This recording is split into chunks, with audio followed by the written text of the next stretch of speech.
Okay, so we will continue to talk about the bacterial disease, infectious disease caused by the bacteria. And this time we're going to move on to is digestive tract. So here is something you know about the human digestive tract in your other classes. There is a esophagus, oral cavity, liver, stomach, large intestinal, anus, reticulum, appendix, small intestinal. Related to the microbiology, we want to tell you several things. Number one, our stomach area, very few bacteria. Why? The reason is obvious. pH is very low, 1 to 2. So this acid could kill lots of bacteria. Right? So that's why the stomach area is almost no bacteria. That means if it's a pathogen, they will cause any type of the alimentary tract disease. They must first to compact this lower pH barrier. But this is we also call it a natural defense system of the human being. The second, you look at the small intestine. Okay, so when you move on to small intestine, the number started to grow up. You can see the number there. It is about 10 to the power of 4 cells per ml, but still not too much. What is a huge amount? Is large intestine. This is huge. You can see it's 10 to the power of 12 cells per ml per gram. Now, what this gram comes from? Fecal sample. Now, majority of them actually is anaerobic bacteria, and some of them is aerobic, but very few. When you look at the feces, 1/3 of them are bacteria cells. This becomes a very interesting research topic. This is a microflora,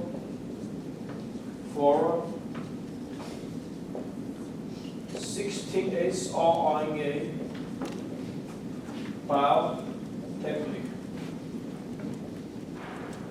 They are different molecular tools could analyze the diversity of the fecal sample of animal and human being.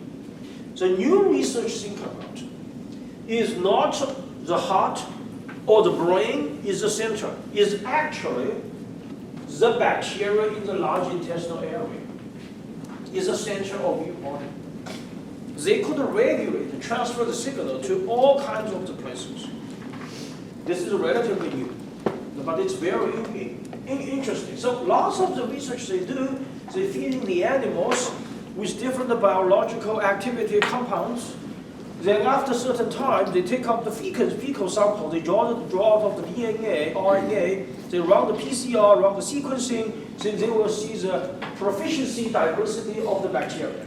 So, for example, sometimes we want a lactic acid bacteria could be dominant because this is a beneficial bacteria. And we don't want a coliform to be too many because the coliform is a harmful bacteria from some standpoints. So that's all kinds of the research can do. Just want to let you know, this slide is simple, but tells you the information. The major part of your body dominant with the bacteria is the large intestine. Not only dominant by the bacteria, it is dominant by all kinds of the microbes. And anaerobic is dramatically higher than aerobic bacteria. Okay, this is the next slide. We talk about Staphylococcus aureus. We already talked. Clostridium botulism, we're going to talk real quick. Bacillus cereus, it's an endospore-forming bacteria. This slide, we want to introduce you a concept called food infection versus food intoxication. So you heard about these things all the time. Whenever there's outbreaks, What means food infection? Let's say E. coli ovum 57H7 in ground beef. That is food infection. How are we going to solve the problem? Roughly cooking.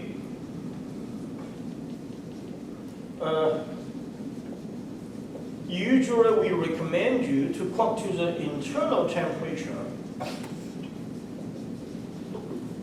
of 71.1 degrees Celsius. Then you are safe. But what is food intoxication?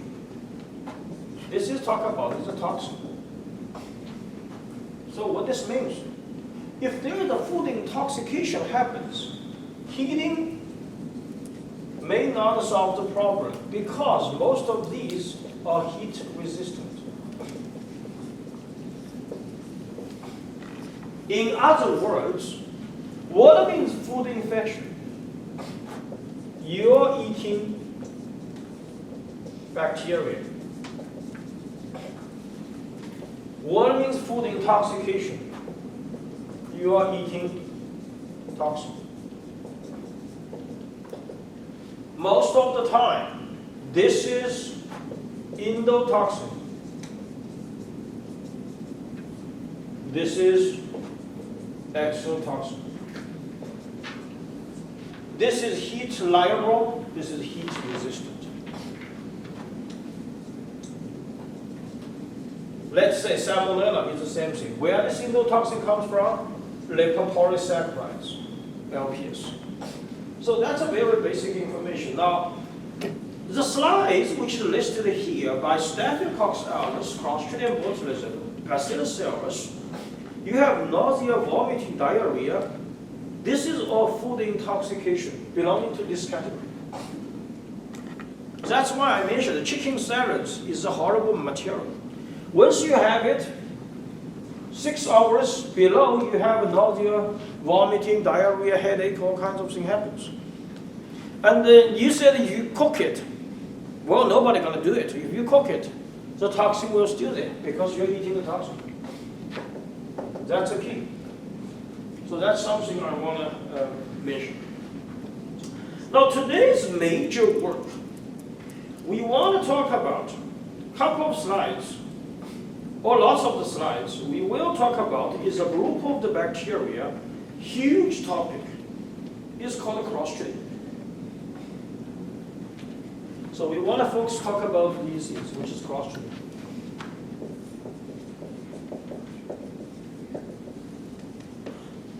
I first of all going to write Clostridium SPP. Clostridium. This is a gram-positive streak anaerobic bacteria and endospore forming.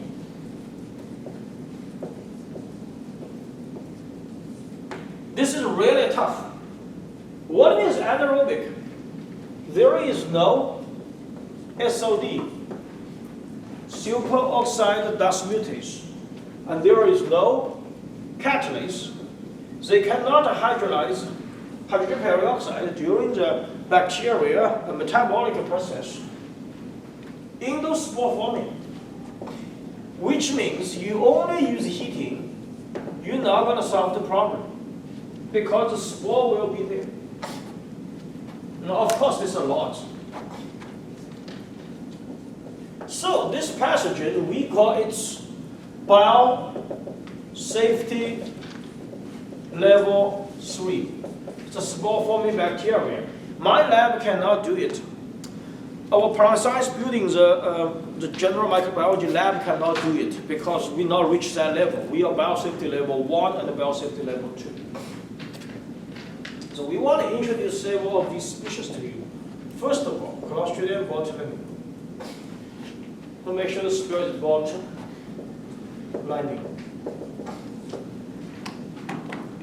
Clostridium botulinum have several things we want to mention. Number one is wound botulinum. What is wound botulinum? You look at the picture like that. If you have cuts, bites, this will be generated is a micro to anaerobic environments. So this bacteria could be dominant there. Start from the wood area, could be penetrate into the tissue, into the culture, the tissue culture, and will break down the muscle, will cause all kinds of the problem. So that's wood botulism. This usually not happen very often. Just make sure you do not using those decayed metal. The decayed knife. The knife has been in the store for like 10 years, don't use it. So this does not mean people worry that too much. But the next two we really want to talk.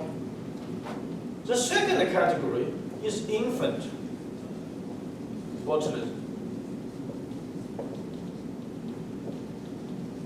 What is infant botulism? We talk about a joke. It is never feeding, let's say 1-year-old baby honey. Otherwise, you would have floppy baby.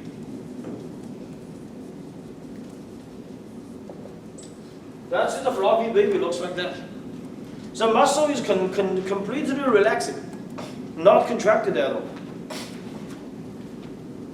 So be careful about that. That's a common knowledge. Why?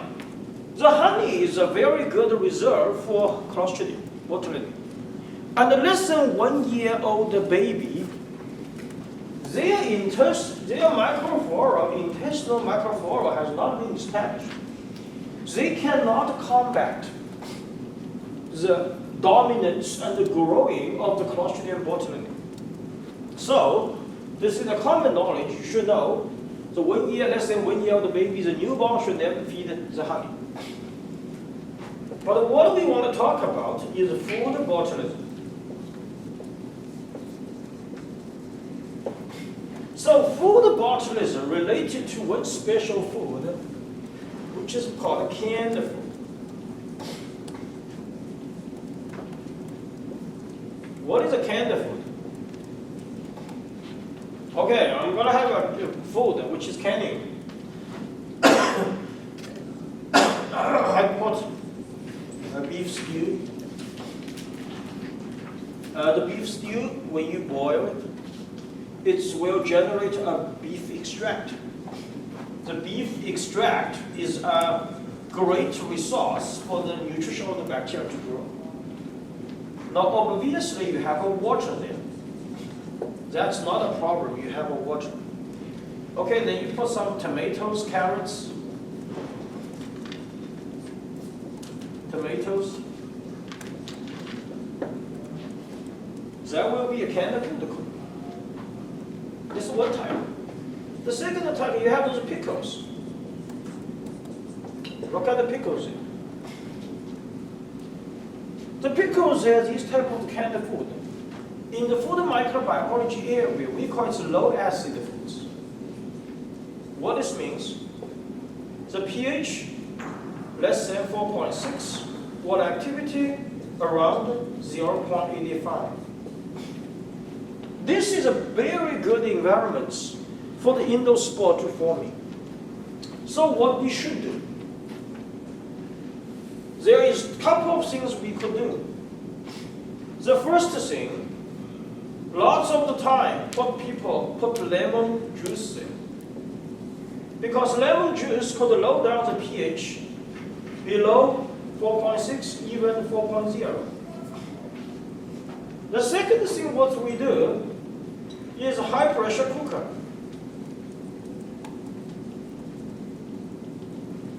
High pressure cooker, we at least do 15 psi with 121 degrees Celsius, at least 15 minutes. Now, we do care about these low acid foods. in the West Virginia area, and I think Dr. Brad Kenny, he will be a guest speaker later on. His group, a long time ago, working with the Department of Agriculture of West Virginia, we set up the standards for the low acid food, the pH less than 4.0. So that's okay if you can the food like that. Okay, so that's a very interesting for the Clostridium botulinum. Now, what type of the symptoms will have a Clostridium botulinum? Neurological symptoms. What type of thing you happen? Difficult speak. Difficult swallowing. And double vision.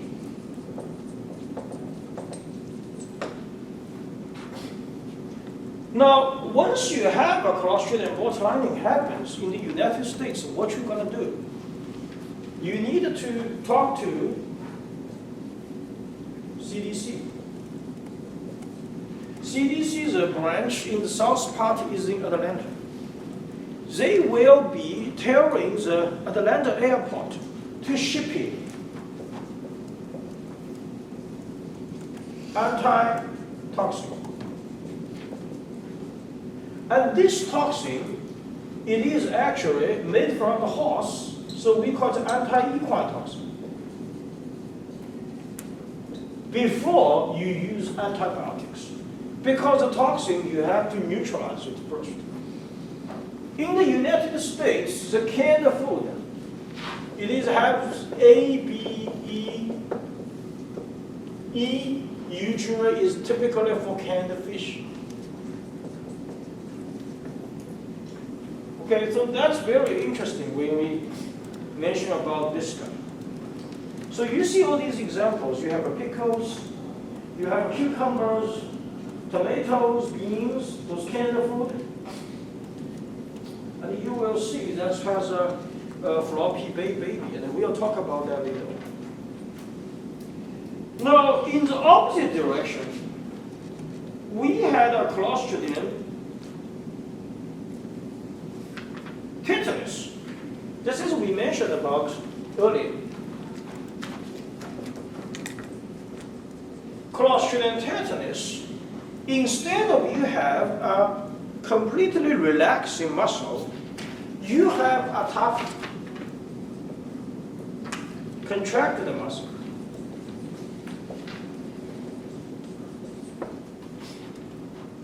You have a completely contracted muscle.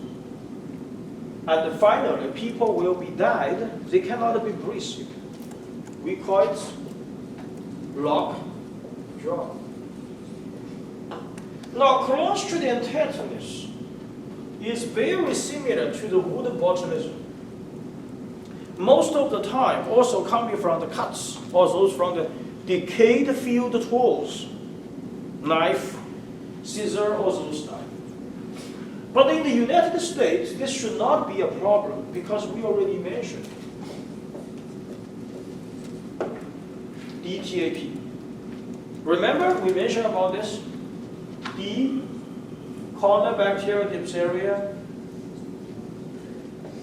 P, Bordetella pertussis. What is T means? Clostridium tetanus. So that is one shot, 3 jobs. But I mentioned earlier, this is only activates the T cell line. So you have to do different boosters when you grow up. But it should not be a problem in the United States. Now, why tetanus and the botulinum will have a completely different results? You could refer to is this figure. We had a figure here which is explained to you very well, is this figure. Okay? So muscle contraction. This is the muscle contraction.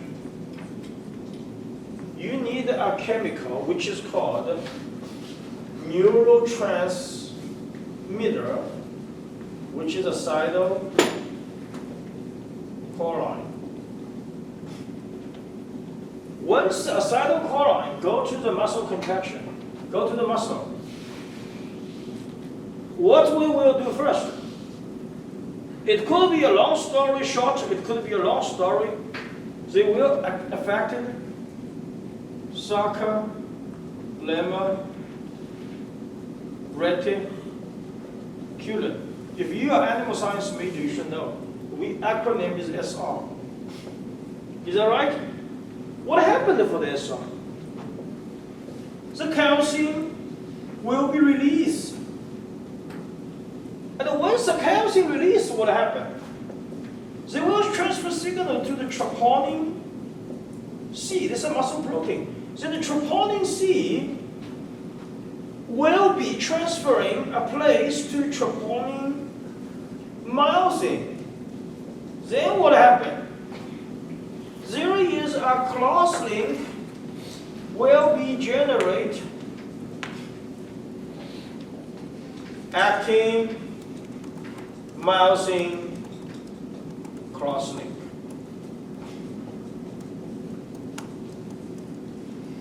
So if you do this muscle contraction, so cross-straining botulinum, why there is never happened across a muscle contraction? Because this toxin is blocking acetylcholine. They are blocked here. They don't let this one happen. Of course, the active myosin cross-link you are not going to generate. And of course, the calcium will not be released. Is that clear? Okay. Now, how about tetanus? Okay, what happens for the muscle relaxing? This is called the relaxing. Muscle relaxing have another signal called glycine. Or acetylcholine esterase. It's an enzyme. Under the tetanus, they're going to block here.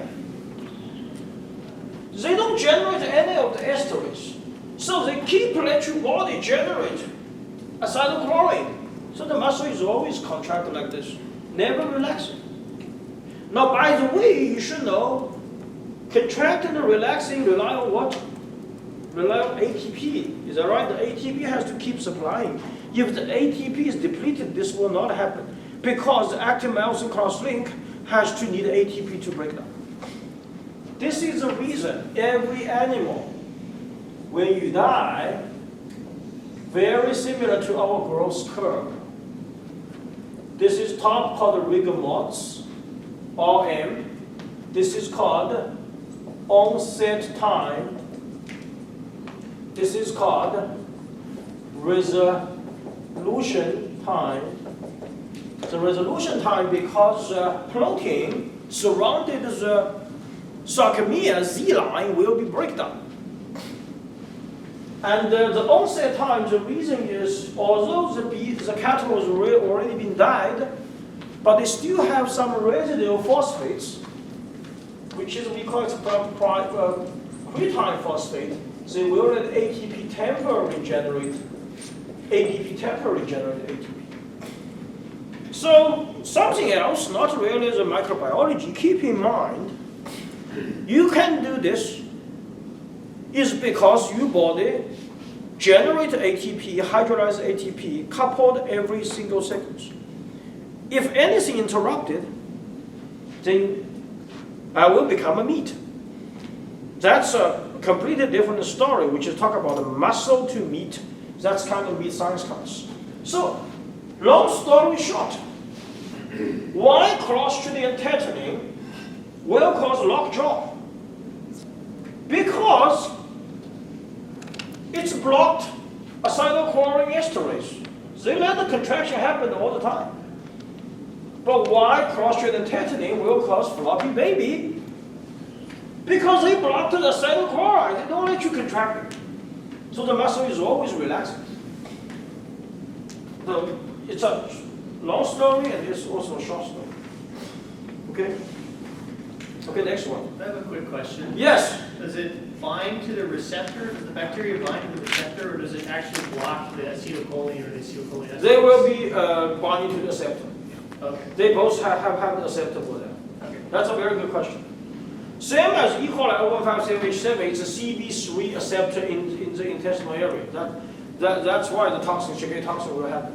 Okay. Yeah, very good. Yeah, that's the binding site. Okay, the next one, Clostridium perfringens.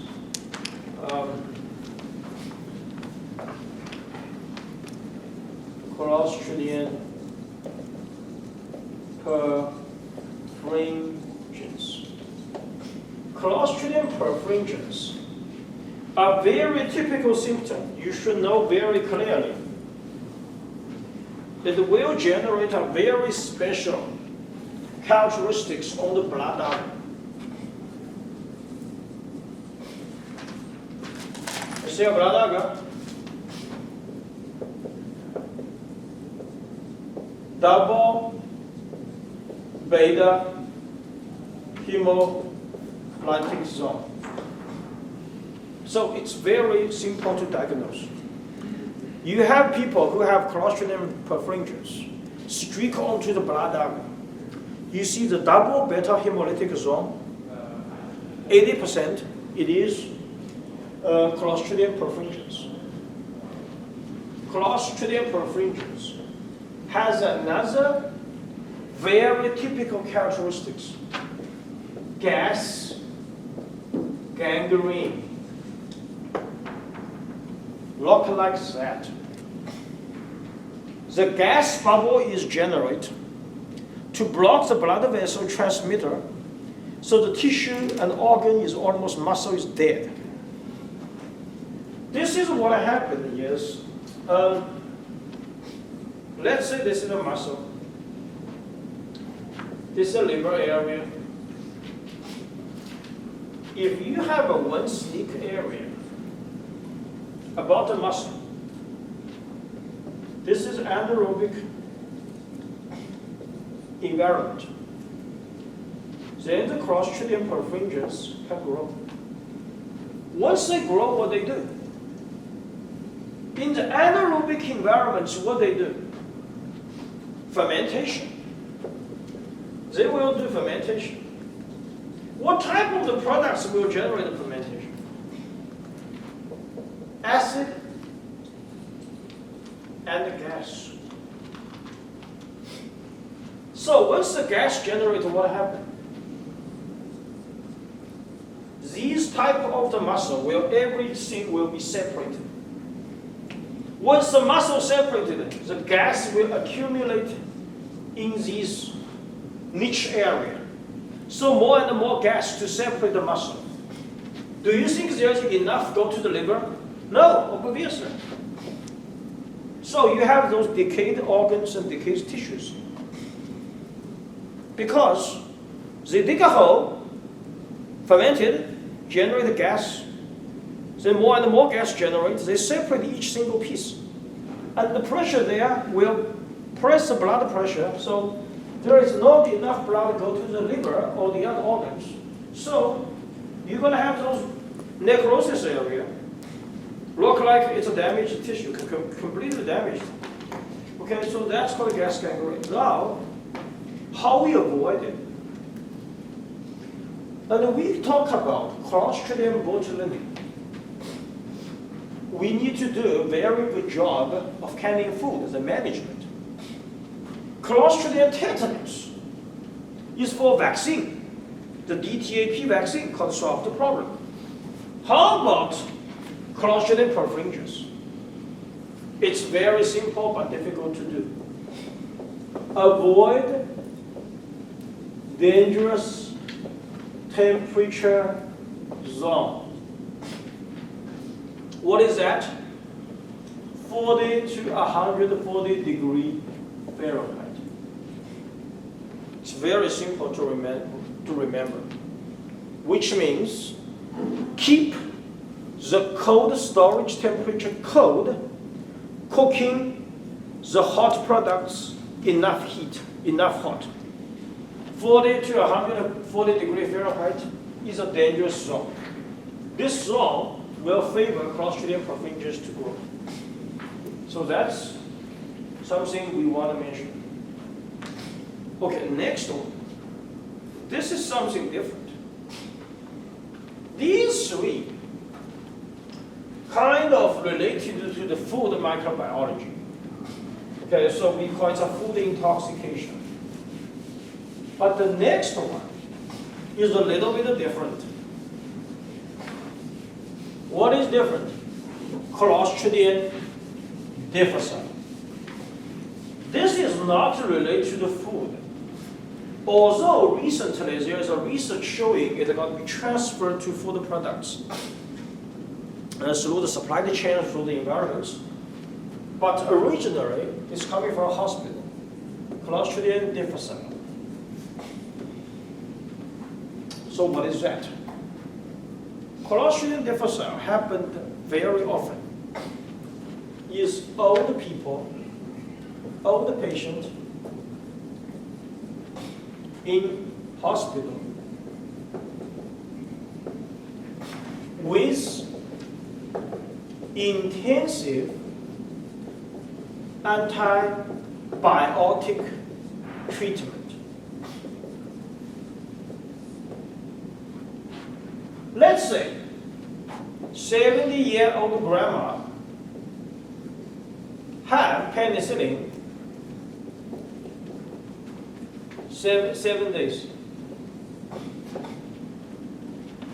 What happened for the symptoms? One day, blood, water, diarrhea, with a very typical pseudomembrane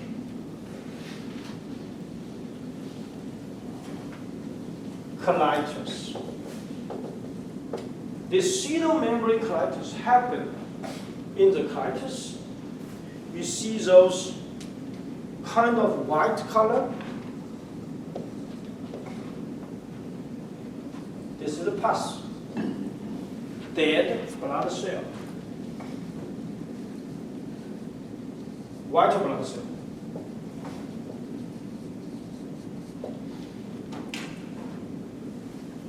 That's very interesting. Why? Because you intensively using penicillin for 7 days. All the normal bacteria in the intestinal is dead. Then the Clostridium difficile, originally is normal bacteria, started to dominate. That's really a risk. So, Clostridium difficile is another nosocomial infection. What is nosocomial infection? Hospital-acquired infection. What the other one we mentioned in the class? MRSA, methicillin-resistant Staphylococcus aureus. Okay, so that's very interesting. Now, how are we going to do the diagnose? Diagnose, we mentioned about here, you could do, typically, is using fluorescence. You can use fluorescence to do the diagnose of toxic because this is a very similar to diphtheria. This is also an AB toxin.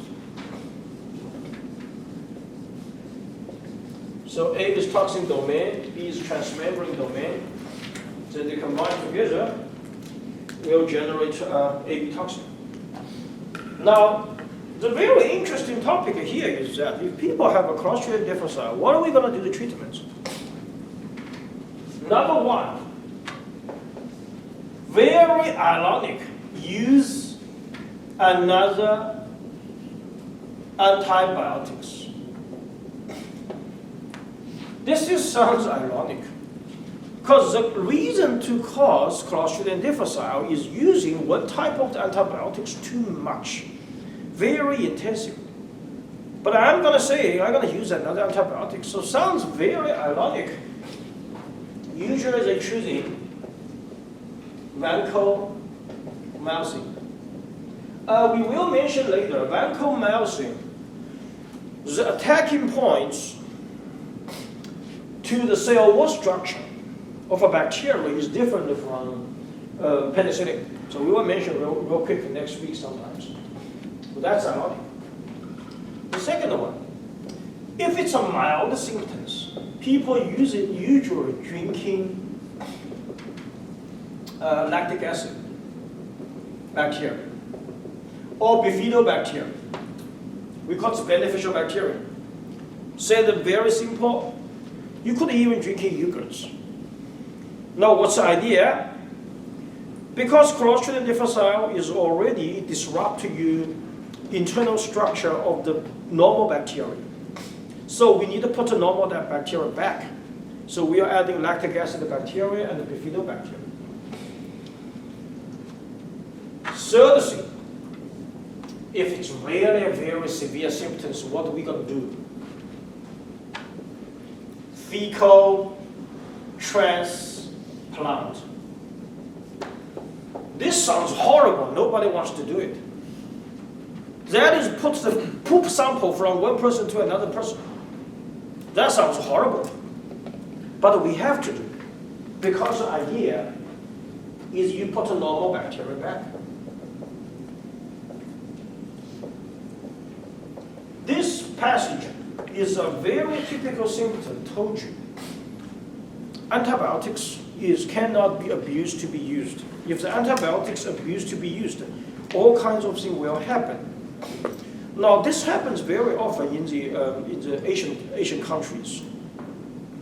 So no matter what happened, in the Asian countries, lots of the places, you have a cough sick, we'll give you antibiotics. Give you penicillin, amoxicillin.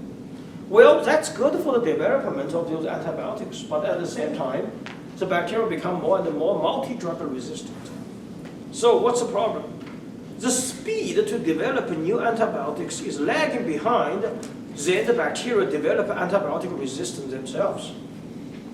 So this is very good in the United States. I will say this. When you go to see your family doctor, you said, I want antibiotics, they're not going to give it to you. They first of all will do a quick test to see whether it's a bacteria-caused infectious disease, typically streptococcus pyogenes. Is that right? If they think this is streptococcus pyogenes, using antibiotics immediately. Otherwise, you need a virus. So the virus, if you use antibiotics, it will not be killing anything. This is like you have a COVID-19, you're using penicillin, you won't be able to solve the problem. So, but some people will be arguing, saying, why we use antibiotics a little bit better? Because the virus trigger the disorder of the bacteria in your body, so you use antibiotics, maybe reorder a little bit, so you're going to feeling a little bit better, but it's not going to be really solve the problem. So there are some really tricky questions behind it, okay? So that's what we mainly talk about is all these passages, especially the Clostridium. Okay, now we're going to move on to this table. We be relatively brief. So we mentioned a couple of these already. Salmonella typhi, Salmonella typhi. I want to mention one thing is that Salmonella typhi, this is a passage very special.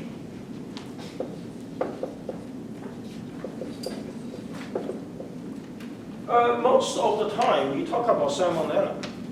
Salmonella, Salmonella like Newport, like epidermis, all kinds of the subspecies. We always say Salmonella non-typhi.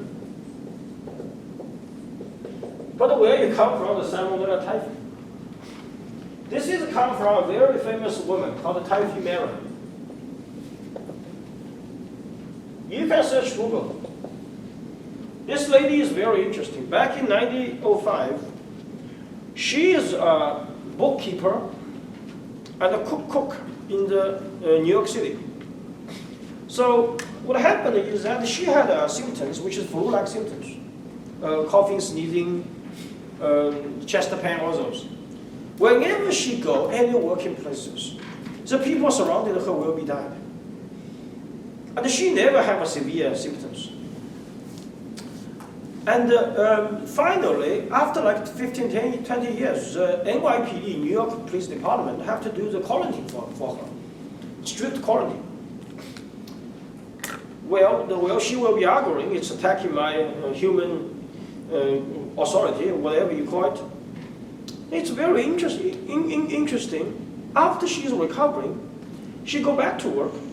Still the people surrounding her will be died. And later on, there's no way you to do. You can only put her in the quarantine room for the rest of your life. So she died finally in 1960s, not because of the Salmonella typhi, it's because of the lung infection or the other things. And then after she died, so people get her body and do something inspection. She find it very magic. Why? Because in his spleen, in her spleen is a very important immune organ. There is a macrophage. This belongs to white blood cell. The macrophage has been packaged with Staphylococcus typhi. So for herself, she carried, but her own immune system protected. But whenever he's sneezing, he touched the people, touched everywhere, that Salmonella typhi will be transferred. And the death rate is kind of similar to the COVID-19 at the early 2020. It's very horrible. So that's a story. That's why Salmonella typhi is very special. We call it the Salmonella typhi. All the other species, which is less toxication, we call it the Salmonella non-typhi. And you could search the Google. Madam Mary, it's a very famous woman in the modern microbiology medical history. So that's some story I want to tell with you. It's a different between Salmonella typhi and Salmonella typhi mura. The other things I want to mention, Vibrio chlorio. This is usually related to seafood. We had a picture right here for the chlorio. Chlorio usually for the seafood, for the jellyfish. So if you do a seafood capturing or aquatic activities, this is a risk. The reason is what happened. Instead of they will be activation ATP, they will activate CAMP. And I always say in the medical area, AMP goes ADP, goes ATP. That's good. Because means bacteria is using the money. If this happens, that's always bad. That's called cyclic adenine monophosphates. Kind of like your money is locked in the jar, and you cannot take it out. So you have a mucus, you have a coughing, sneezing, all kinds of bad things happen. Is CAMP generated. Now what happened for the chlorio? If you have this comes out, you block the uptake of the sodium chloride. So what happens is all the water will go to the lumen area, then you have a diarrhea. The water diarrhea. Tell you how severe is the water diarrhea. You're going to lose 10 liters of the water in like 1 hour. So when people have chlorio, it is not really using antibiotics. You have to use antitoxin. But before that, more important, you have to do rehydration, which means you need to put the water back to the body. That is extremely important before you do anything. Next one, Shigella. Shigella usually happens is for the daycare. Daycare kids have Shigella. Shigella will also generate Shigella toxin. So the baby, the toddlers, they go restroom, it comes out, and touch this, touch that, never do a good job of the personal hygiene. And then what happened? Have a Shigella toxin. But Shigella, the Shigella toxin is relatively weak compared to E. coli 157H7. Campylobacter jejuni I will mention later on. When we talk about the poultry, that's a risk for the poultry. E. coli we will mention detail later on, the different E. coli. We mentioned something earlier. Okay, Yersinia. I don't think this one is a risk in the United States. This relates to the pig chitlings. And you don't eat pig intestine. I eat one bowl yesterday evening. I went to a Chinese restaurant in Pittsburgh. I eat one bowl with some noodle. I mean, don't feel scared. It's common. It's very soft. It's very nice tasting. Pig chitling is a reserve for Yersinia.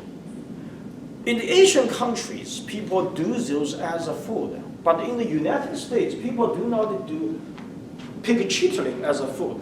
What they do, most of the times they do as a casing. So let's say like a hot dog, sausage, you have a casing, you make a chitlings. So this one shouldn't be a problem in the United States. But in the Asian country, they do have the problem.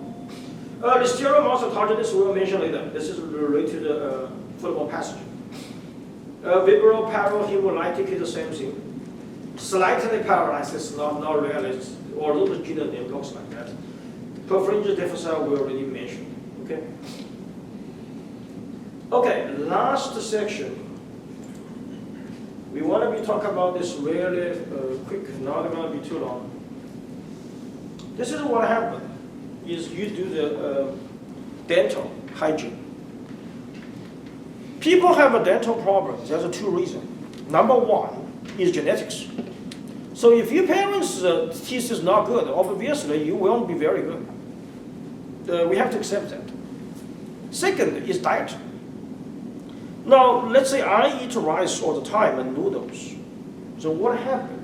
You took some sugar. So whatever you do cleaning, sanitizing, mouthwasher, whatever you call it, there are some of the glucose, sucrose will be there.